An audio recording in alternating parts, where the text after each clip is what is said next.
എൻ്റെ ഒരു പാട്ടുണ്ട്, ഹൃദയത്തിനൊരു വാതിൽ സ്മരണതൻ മണിവാതിൽ തുറന്നു കിടന്നാലും ദുഃഖം, അടഞ്ഞു കിടന്നാലും ദുഃഖം. അപ്പം ഇതിന് അതെങ്ങനെയാണെന്ന് ചോദിച്ചാൽ നിങ്ങൾ പറഞ്ഞ പോലെ സ്വർഗവും നരകവും എന്ന് പറഞ്ഞ പോലെ ഒരുപാട് ഓർമ്മകൾ ദുഃഖമാണ്, ഒട്ടും ഓർക്കാതിരിക്കുന്ന ദുഃഖമാണ്. അതാണ് ഒരുപാട്. ഇത് അനുഭവങ്ങളിൽ നിന്നാണല്ലോ എല്ലാ പാട്ടുകളും ഉണ്ടാകുന്നത്. എൻ്റെ പാട്ടുകൾക്ക് ഞാൻ കാണുന്ന പ്രത്യേകത, ഇപ്പോൾ എന്നേക്കാൾ മുന്നേ നടന്ന എന്നേക്കാൾ വലിയവരായ കവികളുണ്ട്, അവർ പാട്ടെഴുതിയിട്ടുണ്ട്. ആ പാട്ടുകൾ സൂപ്പർ ഹിറ്റുകളാണ്. പക്ഷേ മറ്റ് പാട്ടെഴുത്തുകാരിൽ എനിക്കുള്ള വ്യത്യസ്തത എന്താണെന്ന് പറഞ്ഞാൽ, ഞാൻ പാട്ട് എഴുതുകയല്ല, ഞാൻ പാട്ട് പാടുകയാണ്. ഒരു പാട്ട് പോലും ഞാൻ എഴുതിയിട്ടില്ല. അതുകൊണ്ട് ഒരു ഗുണം എന്താണെന്ന് പറഞ്ഞാൽ ഏത് സമയത്തും പാട്ട് എഴുതാം. അപ്പം ഞാൻ വിമാനത്തിൽ സഞ്ചരിക്കൊണ്ടിരിക്കും, ട്രെയിനിൽ സഞ്ചരിക്കുന്നു, ഞാൻ പാട്ട് എഴുതിക്കൊണ്ടിരിക്കും.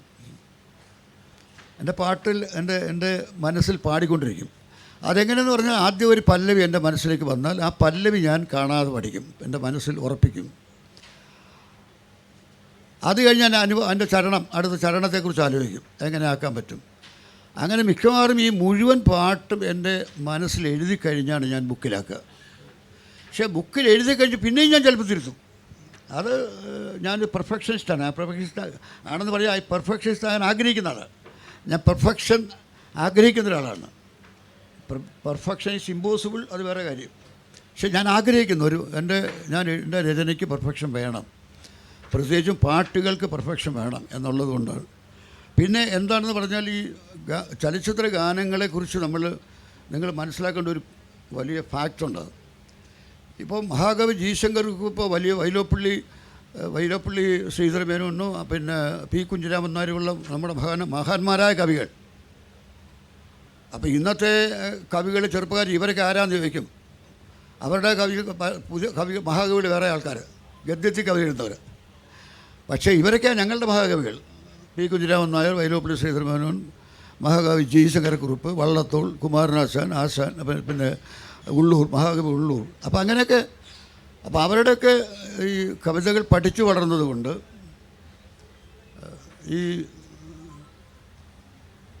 കവിതയിലൊരു ചിന്ത മനസ്സിൽ പാട്ട് എഴുതുന്നതിനുള്ള ഗുണം എന്താ പറഞ്ഞാൽ, ഒരു പ്രത്യേകിച്ച കഥാമുഹൂർത്തം എൻ്റെ മനസ്സിൽ വരികയാണെങ്കിൽ ഒരു കഥാമുഹൂർത്തം പറയും. ഇപ്പോൾ ഉദാഹരണമായിട്ട്